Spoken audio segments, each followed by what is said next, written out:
One of the darkest moral issues tied to globalization is human trafficking and migration abuse, driven by poverty, war, or dreams of a better life. Millions of people migrate each year, but many fall victim to deception and abuse.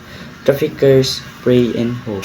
Human trafficking is the exploitation of people through force, fraud, or coercion, often for labor or sex.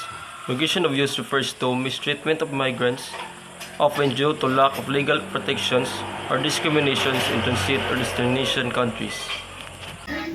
In the Philippines, trafficking is a major issue.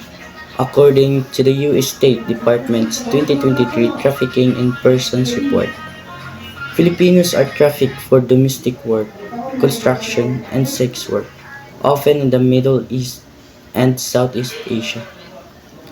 One shocking example: in 2022, authorities intercepted dozens of Filipino women at Ninoy Aquino's airport bound for Dubai with fake jobs. In Libya, a major migration route to Europe, traffickers hold migrants in detention camps where they are tortured, sold, or forced to work. The UN Human Rights Council has described conditions as inhuman, yet many victims have no choice but to stay. Source: UNHRC Report 2021. Who is affected? Everyone from children to adults, men and women, but women and children make up over 60% global trafficking victims, often due to their economic vulnerability. Governments and organizations are responding.